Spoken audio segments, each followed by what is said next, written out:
how a student is healing through art, and who CSU football is replacing as their new offensive coordinator. Then, we're going to dive right into how the Rec Center's new policy will affect students, as well as a possibly haunted ice cream shop here in Fort Collins. All of that and more on CTV starting now.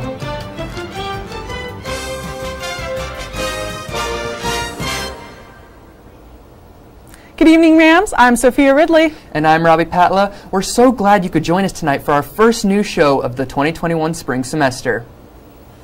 This week saw 12 new COVID-19 outbreaks in Larimer County, adding to a total of 69. While this does not match the amount recorded by the county and state health department in December, the amount of cases are still on the rise. Around 1,500 were reported in these new outbreaks, which don't include Colorado State University's numbers that were noted to have been just over 1,700 last week. This may raise questions as spring semester progresses. As of right now, CSU will return to remote learning following spring break, now taking place from April 12th through the 16th. With new developments and the slowing of the spread of COVID-19, Governor Jared Polis recently announced that Colorado is moving to Phase 1B.2, which focuses on vaccinating educators from pre-K through high school, people within the age range of 65 to 69, and essential government workers. Vaccinations will begin next Monday on the 8th. Colorado will end up using half of the vaccinations on educators, and Polis hopes that all school instructors will be vaccinated by the end of the month. Polis did not say when university, community, or community college professors will be eligible for the vaccine.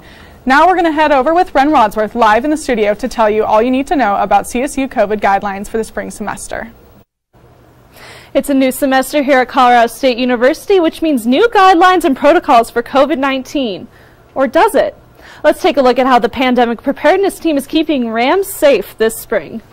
As students funnel back onto Colorado State University's campus for the new semester, and with vaccines on the horizon, members from the pandemic preparedness team explain how Rams can stay safe for the spring. Most of what the current guidelines include are the same as what was in place during the fall. So we want people wearing a face covering, maintaining that physical or social distancing, and then ensuring they're following the protocols around good hand washing. Guidelines such as masks, social distancing, and disinfecting surfaces are all still in place from the fall, but new precautions are in place this semester, like the weekly testing for all staff and students at Colorado State. We've had a little bit more time to really ramp up the ability of the university to test large numbers of people.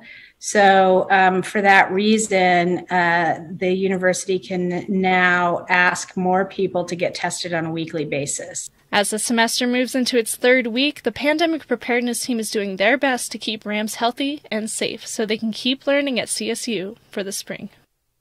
Now that we've started a new semester, many students on campus are craving routine, myself included. Maybe spitting into a tube every week was just the kind of routine I needed. What are your thoughts on the new weekly testing, Robbie? Well, I mean, I guess it could be better than not being able to see after sticking a nasal swab up your nose. What do you think, Sophia? I think my only suggestion is not to eat before you do it. It's a little gross, Oh, yeah, I can imagine. New semester means new regulations, especially when it comes to the Student Recreation Center. Due to Larimer County's level orange state, the Campus Rec Center have put in place new guidelines, including a reservation and no-show policy. Effective February 6th, this will apply to all rec center facilities, such as the weight rooms, climbing wall, and swimming pool. According to the establishment, if a member does not check in within the first 20 minutes of their reservation, it will be canceled and available for other Rams to book. If students wish to make a reservation or change it in any way, they can log on to this rec center's web portal. Early Saturday morning, a man was arrested and booked with charges of attempted first-degree murder, first-degree assault, and criminal contempt. 911 received a call shortly after midnight about a shooting in northwestern Fort Collins. A female victim and a witness fled the residence to a nearby grocery store. The victim was taken to a local hospital for an emergency surgery. Larimer County Sheriff's deputies, Fort Collins Police, and Larimer County Regional SWAT surrounded the location of the shooting around 5 in the morning and arrested Jeffrey James Lewick. Anyone with any information about this incident is asked to contact investigator Justin Atwood at 970-498-5143. Don't go anywhere, Rams. Because after the break, Zaya Hiley will be giving you your weather update, so stick around. So there you are. shuffling through a stack of resumes and you come to mine. This is it. First impression. My way in. But, here's the thing. Can my resume show you how I truly stand out? Can one piece of paper really tell you my whole story? Like, that I was studying, going to night school while working 2 jobs just to help my parents pay for groceries. Or how anytime there was an opportunity, I was the first one to step up.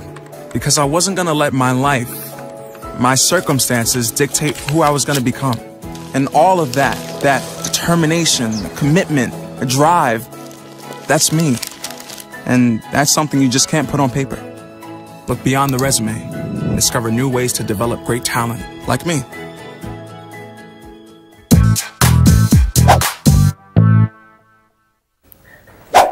Welcome back from the break, Rams. I'm Zaya Hiley, and I will be your weather anchor for the semester. So let's get started and take a look at our current conditions today. So if you took a look outside, you would see that it is a partly cloudy night with temperatures just above freezing at 33 degrees. And if you will be up late studying tonight, like I probably will be, our moonrise is at 11:06, so you can take a look at that. And if you were on campus today, it was a very nice day outside. I was very excited to check out what we had. And I'll tell you about it. It was pretty warm, and we had a nice breeze going through. And there's also lots of wildlife outside. So we got the geese going around campus, and also, of course, the people on campus too, just relaxing, taking a seat in the grass. Even some people were out studying on the oval. But there is still some frozen ice and snow left over, and it still somehow survived, even though we got up into the 60s today. And after that, we can take a look at our overnight lows for tonight. On the eastern side, we have 20s and 30s. We've got Burlington at 34, Lyman and Lamar both at 28. And then along the I-25 corridor, we have high 30s, Denver's at 39, Colorado Springs at 37, Pueblo at 35. And then on the western side, it gets even colder as you go up into the mountains. So we have Craig at 27, Gunnison at 21, and we even dip down into the teens in Alamosa at 17 degrees. And then after that, we can take a look at our highs for tomorrow. And it's very interesting because it's actually split across the state. So on this side, we have some pretty nice temperatures. We've got 68 in Burlington, 69 in Lamar, almost 70 degrees. You could have like a nice picnic out there. And then along the I-25 corridor, we have 50s and 60s, kind of mixed. We've got Colorado Springs at 59, Pueblo at 67.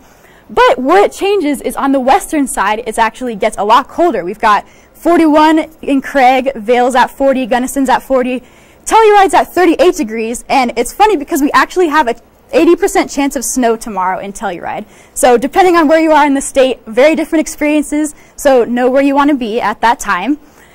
And then we can take a look at what it's like in Fort Collins tomorrow. So that's where I am. This is what I can expect. We'll have a high of 58 and a low of 27, so pretty similar to today. A little bit cloudier, some cloud cover. And there is actually a chance tomorrow that we could have some overnight rain. So look out for a 50% chance of precipitation. And then finally, let's take a look at the rest of the week. So we have today our high was 61 on Tuesday. And then as you can see, it basically goes downhill from there. So on Thursday and Friday, we have highs in the 40s, lows in the 20s.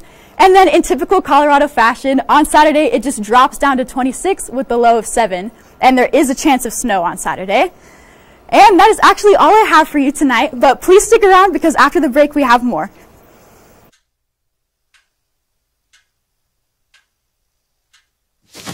Awkward. Do I look familiar? I should. You might remember me from here. Here.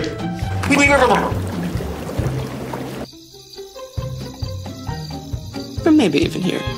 But an awkward silence can be a great thing. It can actually be a perfect moment to reach out to a friend and ask if they're okay if they seem down. It doesn't matter how you say it. You alright? Everything's okay? All G? You alright, girl? Oh, You cool? you bugging dog. Just show you're there for them. Go on, Kelly. Seize the awkward.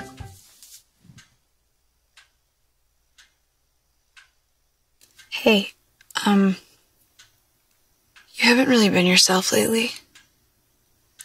Are you okay? Find out how you can help a friend with their mental health at seizetheawkward.org. Welcome back from the break, Rams. We have even more news for you, so let's jump right into it.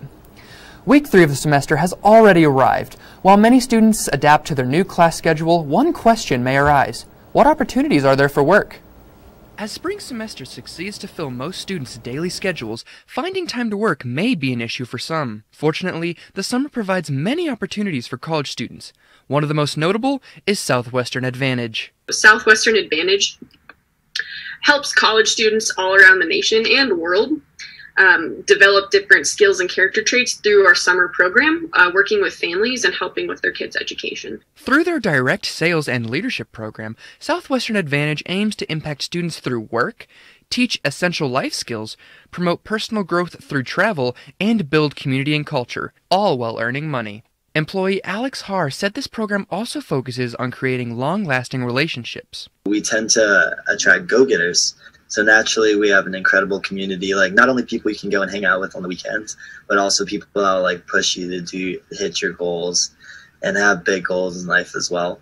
Since fall semester 2020, Southwestern has been recruiting students right off the CSU campus. As the semester progresses, Southwestern employees will work to build a strong summer team and ensure a comfortable, hard-working environment for any students to participate in. Southwestern Advantage works with over 1,600 students across 200-plus campuses across 20-plus countries and hopes to be the world's largest independent company by 2048. If students are interested in this summer opportunity, they can learn more or apply for an interview at southwesternadvantage.com. During this pandemic, the stress of paying for rent and fear of being evicted has been on many people's minds. Colorado's rental assistance programs will be receiving almost $250 million in federal aid this week to help tenants apply for 3 months of future rent. Luckily, the national eviction ban will protect Colorado renters until March 31st.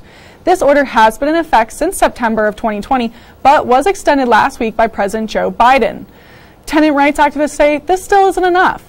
This is because landlords can still evict residents under the national eviction moratorium once the lease expires and the landlord doesn't wish to renew it. Now, let's head over to Sarah Fowler, live in the studio, to tell us all you need to know about the upcoming ASCSU election. Although it might seem like the Associated Students of Colorado University and the election just yesterday, the next one is right around the corner. The Associated Students of Colorado State University have an upcoming election this spring, and it is time to start thinking about how it will impact students. ASCSU works hard every year to make sure that the students are seeing where their tuition is going. President Hannah Taylor tells us why it is important for students to be keeping up with the election. So ASCSU is actually a student fee funded area, and so we get a budget of $1.6 million to spend of student fees. And so what we do is try to give it back to the student body. ASCSU manages and controls where part of the students' money go towards. Upcoming candidates will campaign for what their future plans are. You're in charge of spending your own student fees, and so I think that that's definitely a good reason to care. This election is going to get a new president, a VP, and a Speaker of the Senate, and so it's really important to be aware of what their platforms are and what you want to see changed on campus. The changes that will occur will affect students by who they elect and what they want to make CSU look like for the school's community. I've changed the dynamic as far as what does the next president and VP want to work on? What does the next Speaker of the Senate want to work on? And that'll be reflected in the change of the election. The student government is keeping busy by starting off the semester bright. Keep an eye out for up-and-coming candidates for the election this spring. Following the allegations of sexual harassment against former CSU professor Ronald Holt, one of the victims has begun painting a mural as a healing method. Holt previously worked in CSU's Guggenheim Hall, where he had a couple of murals of his own. After being delayed due to COVID-19, this new mural will be painted in the same building. In November 2020, Holt's murals were painted over by the university. However, it is unsure whether or not this new mural will be painted in the same location. According to the Rocky Mountain Collegian, the survivor, who will not be named, wants this mural to act as a, quote, justice piece for survivors, but to also go beyond that, end quote. At this time, there is no confirmed date for completion. However, CTV will update when more news surfaces. I took to the campus of CSU to see how students are feeling about the 2021 spring semester.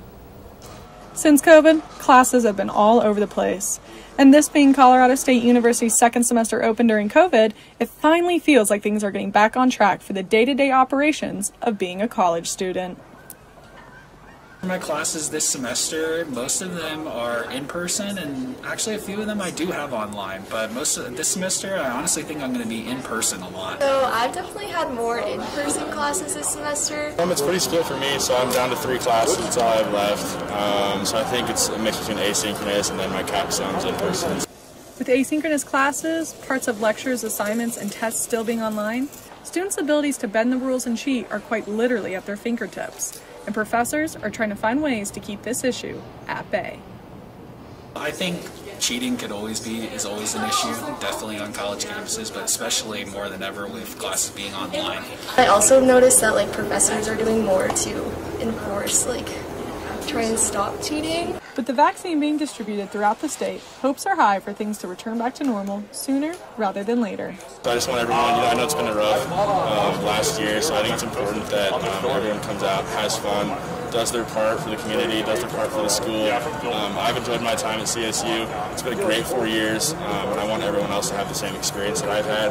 I know it's hard right now, but we're right around the corner, so stick with it. It's one of the best times of your life, so we're almost through, so all in all, it seems as if the outlook for the 2021 spring semester is positive. Well, how do you think your semester is going to go this year? I'm very optimistic. Yep, I have one more semester after this. I'm getting close to the home stretch. Oh, well, congratulations. Yeah. Well, Rams, that is all we have for the news tonight. But after the break, we will be joined by Ellison Hubbard to give you all your sports rundown.